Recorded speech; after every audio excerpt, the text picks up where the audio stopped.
Histoire d'en dire plus.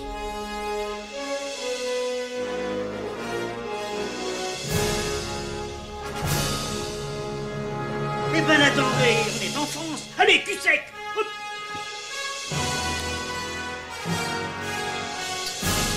Personne ne veut le croire et pourtant c'est vrai, ils existent, ils sont là, tarnatata. Non. Il faut qu'on pète.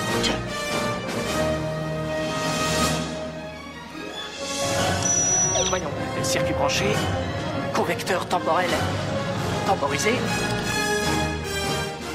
Bonjour, bienvenue sur Histoire d'en dire plus. Aujourd'hui on parle d'un film de gangster. Un film de gangster, donc Martin Scorsese, évidemment. Un film récent, son dernier film, The Irishman. Allez, on y va.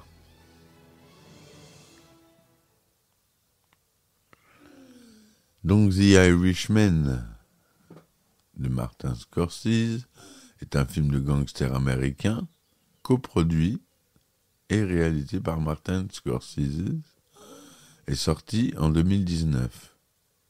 Il s'agit de l'adaptation du livre I Heard You Paint Houses, Frank, the Irishman Sheeran, and the Inside Story of the Mafia, the Teamster and the Final Ride by Jimmy Hoffa de Charles Brandt qui retrace la vie de Frank Sheeran. Le titre y fait 2 lignes. Ça, c'est un titre de roman, je vous le dis. Le film est présenté en avant-première au Festival du film de New York, le 27 septembre 2019, ainsi qu'au Festival Lumière de Lyon, le 15 octobre, puis est disponible mondialement sur Netflix à partir du 27 novembre. En salle, il bénéficie d'une sortie limitée en novembre aux États-Unis, au Canada et au Royaume-Uni, mais elle ne s'applique pas à tous les pays du monde, dont la France. C'est vrai qu'en France, il n'est pas sorti au cinéma. Moi, je l'ai vu sur Netflix. Donc, avec une distribution, je vous cite juste, on va commencer par Robert De Niro, Al Pacino, Joe Pesci, et c'est pas fini, on verra ça plus en détail plus loin. C'est produit par la Sikelia Production, Tribeca Production et Winkler Film. L'accroche. Depuis sa maison de retraite, Frank Sheeran se remémore sa vie. Vétéran de la Seconde Guerre mondiale, The Irishman officie à Philadelphie comme chauffeur de camion dans les années 50. Accusé de vol, il est défendu par l'avocat Bill Bufalino. Ce dernier lui présente son cousin, Russell Bufalino. Frank se lie rapidement avec Russell et se rapproche peu à peu de la mafia italienne locale. Il devient un homme à tout faire et un tueur à gages efficace. Russell lui présente alors l'un des hommes les plus influents des États-Unis, Jimmy Hoffa, président du puissant syndicat international Brotherhood of Teamsters. Donc c'est un film qui se déroule sur plusieurs époques. Il y a eu des effets spéciaux très étonnants et très bien réalisés pour ce film. Ils ont utilisé une technique révolutionnaire, c'est-à-dire que le but du jeu était de rajeunir Robert De Niro, Al Pacino et Joe Pesci en particulier, ainsi que certains autres personnages. Et pour ce faire, ils ont utilisé des caméras infrarouges qui visaient exactement ce que visait la caméra, dans le même angle, pour pouvoir ensuite superposer les images et tirer en fait un mouvement de visage avec les caméras infrarouges. Il y en avait 2, ce qui faisait une profondeur de champ, ce qui a permis de recréer les visages en 3D et de les rajeunir. C'est une technique et c'est la première fois qu'elle a été utilisée pour un film. Excusez-moi, c'est le matin, je bois mon café. Et cette technique, elle est assez révolutionnaire pour rajeunir les gens. C'est sur Al Pacino et Robert De Niro, notamment. Robert De Niro, c'est assez flagrant. Les 20 premières minutes du film, il est très jeune, alors qu'en réalité, il a 40 ans de plus. Donc, voilà. Le résumé détaillé du film. Prologue. Sur la route en 1975. Depuis sa maison de retraite, Frank Sheeran se remémore sa vie. Il évoque les événements conduisant à l'assassinat de Jimmy Hoffa en 1975. La veille du meurtre, il avait pris la route avec son ami, le parrain Russell Bufalino, et ses épouses respectives. Durant la route, Frank repense à la vie qu'il a eue ces dernières années et de leur première rencontre dans une station-service.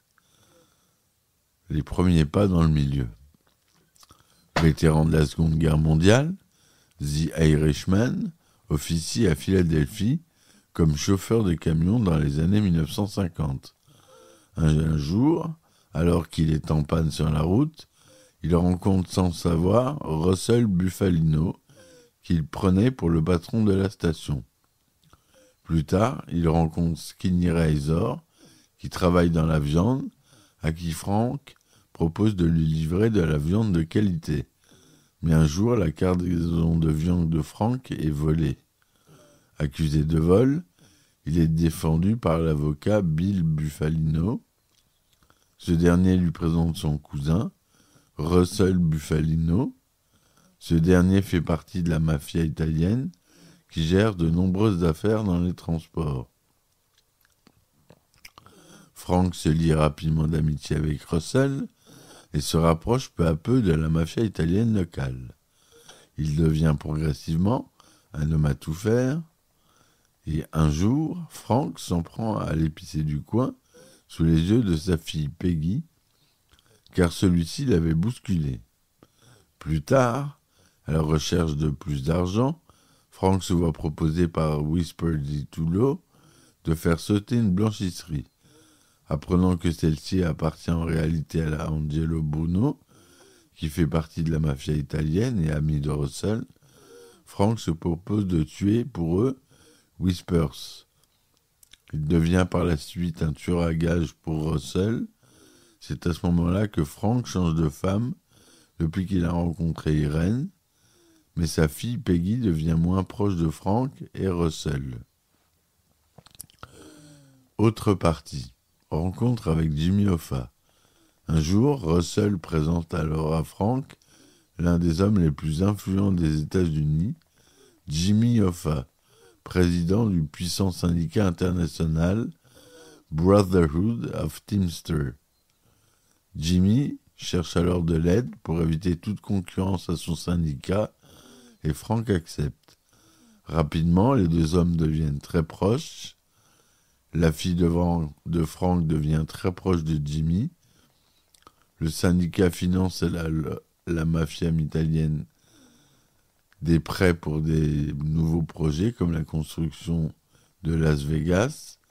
C'est durant cette période que la mafia italienne et le syndicat aident Joe Kennedy à faire élire son fils John Fitzgerald, président en 1960, dans le but de chasser Fidel Castro de Cuba.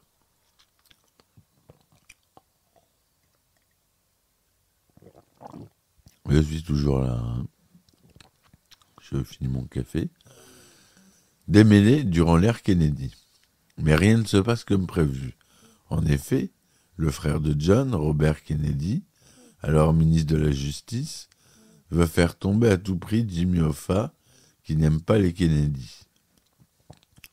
Cette situation énerve beaucoup Jimmy, ce qui inquiète Frank. Russell charge Frank d'une livraison d'armes pour la Floride dans le but de reprendre Cuba à Castro. Mais en raison d'une erreur tactique, L'opération militaire échoue à Cuba. Pour ne rien arranger, le père Joseph Kennedy fait un AVC. Devant tous ces problèmes, inquiet des méthodes violentes du mafieux Tony Pro dans le syndicat, qui attire trop l'attention des autorités, Jimmy nomme Frank Fitzsimons vice-président et demande à Frank de prendre la présidence d'une section. Alors que se déroule le procès de Jimmy Hoffa, son équipe cherche à trouver des stratégies pour influencer et corrompre le jury en employant tous les moyens possibles. Mais après l'assassinat de John Kennedy, Bob Kennedy n'est plus ministre de la Justice pour le plus grand plaisir de Jimmy, mettant fin à la vendetta contre lui. Jimmy, pourtant, lui, est condamné à de la prison ferme pour avoir tenté d'acheter le jury lors du procès de Nashville. Alors qu'il est en prison, Jimmy continue de diriger le syndicat via Fitz, mais supporte de moins en moins ce dernier, qui est pourtant très apprécié par tout le monde. Pour garder le contrôle de la situation, Frank menace l'assureur Dorfman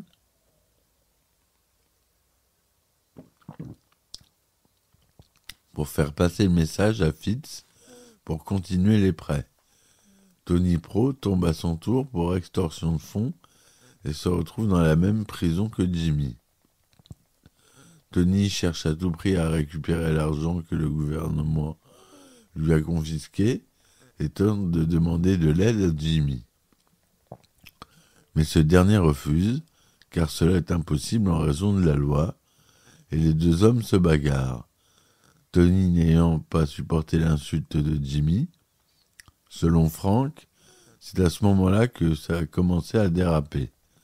En 1971, un mafieux surnommé Crazy Joe fait parler de lui partout après avoir engagé des Afro-Américains pour assassiner Joe Colombo.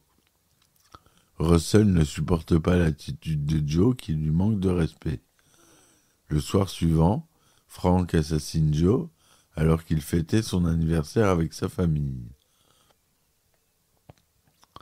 Par la suite, Jimmy est gracié par le président Nixon et sort de prison après 4 ans d'incarcération. Il veut récupérer la présidence du syndicat, mais il doit demander le soutien à Tony Pro, que Jimmy ne supporte plus du tout, qui contrôle Fitz. Une réunion est organisée, mais Tony et Jimmy ont une nouvelle altercation. Mais Tony étant intouchable, Russell demande à Frank de calmer Jimmy. Mais Jimmy décide de s'en prendre au président Fitz, et tous deux s'engagent alors dans une guerre où tous les coups sont permis. Alors que le scandale de Watergate secoue l'Amérique en 1973, Jimmy déclare que Fitz a vendu le syndicat Teamster au milieu du crime, ce qui inquiète le milieu. Frank demande à Jimmy de calmer Joe, mais sait qu'il ne se taira pas. Frank invite son ami Jimmy à venir à son banquet organisé à son honneur pour lui remettre son prix. Le soir du banquet, Frank est officiellement fait affranchi par la mafia. Mais le soir du banquet, les chefs de la mafia sont inquiets du comportement de Jimmy, qui est prêt à tout pour récupérer son syndicat, quitte à bloquer tous les prêts illégalement et demander à certains milieux de rendre l'argent.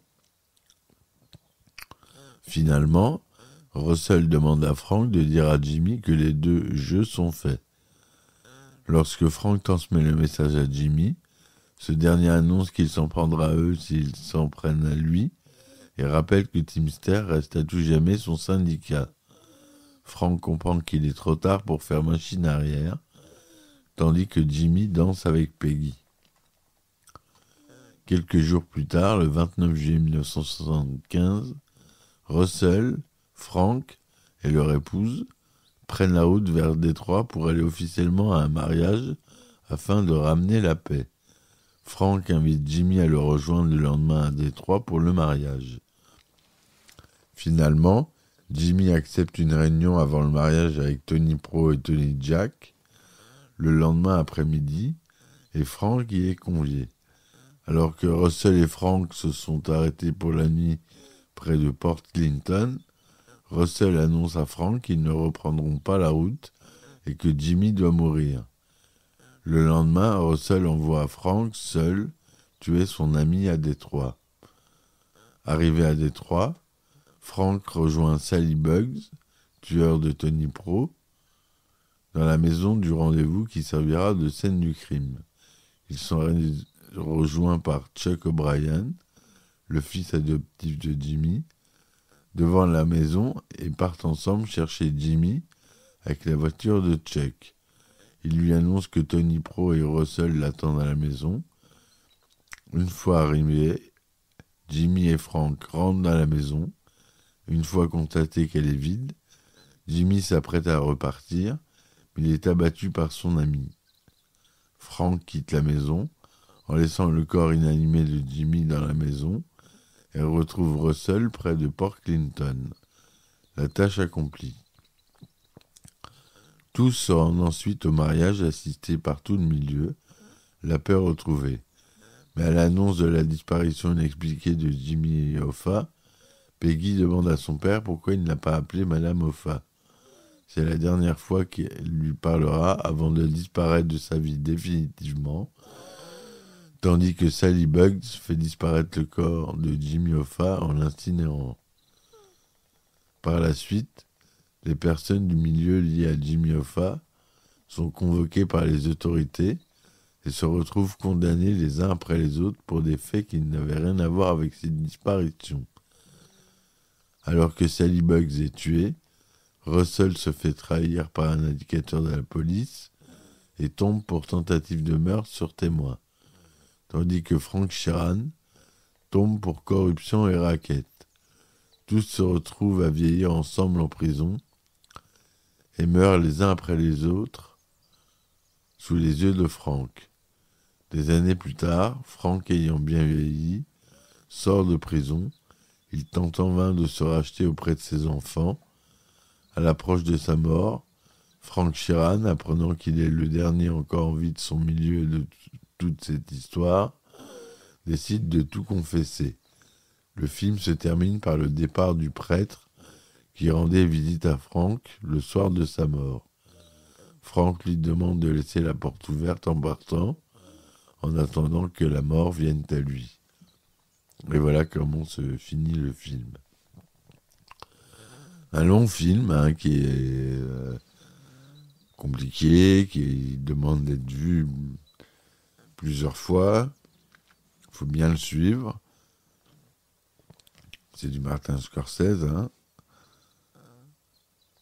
C'est pas rien. Donc, à la réalisation, c'est Martin Scorsese. Le scénario, Tim Zaillian, d'après le roman que je vous ai parlé au début du podcast.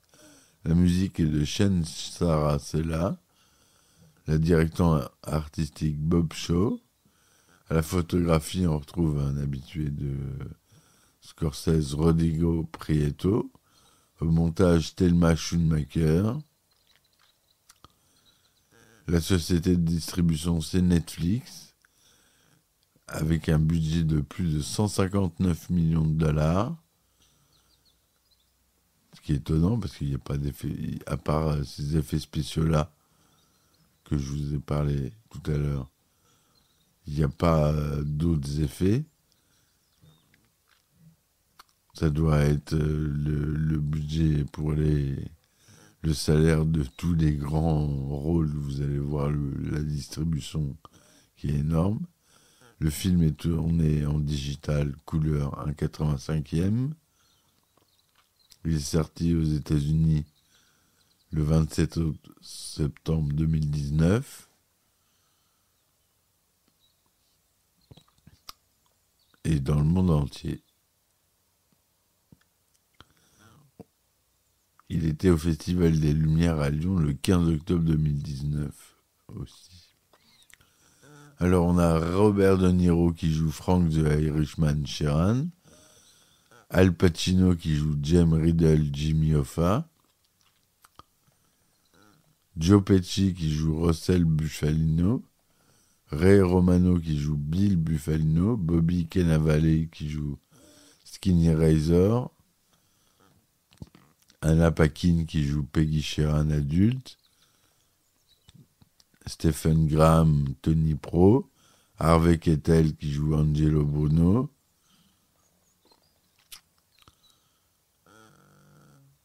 on a une belle distribution, Jesse Plemons, Jack Huston, Dominique Lombardo, Dodzi, qui sont des habitués des films de gangsters, Paul Herman, Gary Barbarossa, Marine Ireland, Jeremy Luke, The Irishman est un projet de longue date de Martin Scorsese, annoncé dès 2008 comme la 9e collaboration entre le réalisateur et Robert De Niro, après Mean Street en 1973, Taxi Driver en 1976, New York en 1977, Raging Bull en 1980, La Valse des Pantins en 1982, Les Affranchis en 1990, Les Nerfs à vif en 1992 et Casino en 1995. En septembre 2014, Al Pacino confirme que le projet se concrétisera juste après que le réalisateur aura bouclé Silence en 2016. En octobre 2015, Robert De Niro rapporte que le film va se faire et qu'il devrait se tourner en 2016, alors que Martin Scorsese confirme que Steve Zahn écrira le scénario. En mai 2016, les droits du film sont mis en vente lors du marché du film, lors du Festival de Cannes 2016. La société de production mexicaine Fabrica del Cine propose alors 100 millions de dollars pour financer le film, avec un accord de distribution pour les États-Unis avec Paramount. IM Global est par ailleurs sur les rangs pour la distribution internationale. STX Entertainment acquiert finalement les droits de distribution internationale pour 50 millions de dollars, devançant notamment Universal, 20th Century Fox et Lionsgate. En février 2017, il est révélé que la Paramount délaisse les droits de distribution américaine lorsque Fabrica del Cine quitte le projet en raison d'un budget de production jugé trop important. Netflix rachète les droits pour 105 millions et alloue au film un budget de 125 millions pour une sortie envisagée en octobre 2019. Dès l'annonce du projet, Robert De Niro est attaché au rôle de Frank Sheeran. Al Pacino et Joe Pesci sont ensuite annoncés dans les rôles respectifs de Jimmy Hoffa et Russell Bufalino, sans pour autant être officialisés. En septembre 2014, Bobby Cannavale est annoncé. La participation de Joe Pesci a longtemps été incertaine.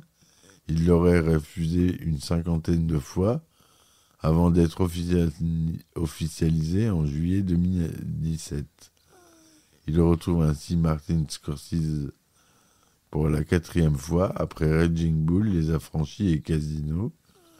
De plus, l'acteur avait très peu tourné depuis Raison d'État de Robert De Niro en 2006.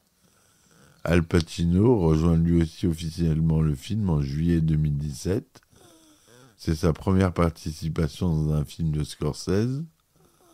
Il est suivi par Ray Romano, alors que Bobby Cannavale et Harvey Keitel sont en négociation. Jack Huston rejoint ensuite la distribution le 11 septembre 2017. Le 4 octobre de la même année, Anna Paquin est annoncée dans le rôle de Peggy, la fille de Frank Sheeran. En janvier 2018, le rappeur Action Bronson est annoncé dans le film. Le film reçoit des critiques très positives sur Rotten Tomatoes. C'est 96% pour 315 critiques, avec une note de 8,85 sur 10. Sur Metacritic, c'est plus de 94% pour 53 critiques. Allociné, 4 étoiles et demie. Le Parisien a adoré le film. JQ a été déçu. Le film est classé dans le top 10 par de nombreux journalistes de presse anglo-saxonne.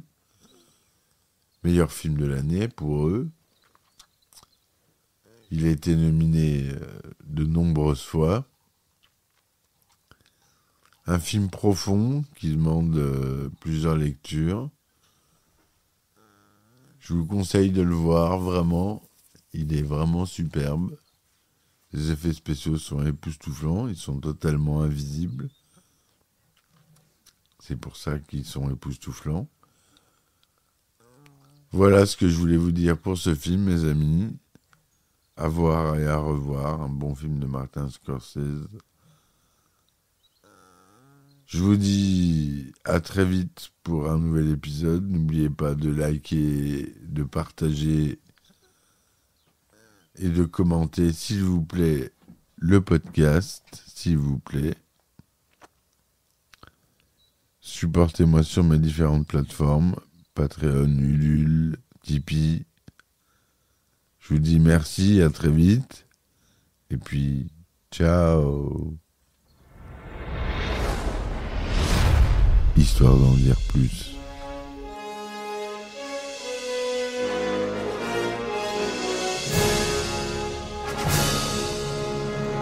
Eh ben attendez, on est en France. Allez, cul sec. Hop.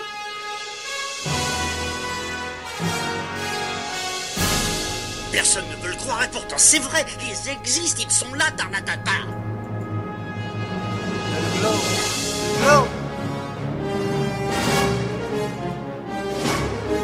Il faut qu'on pète.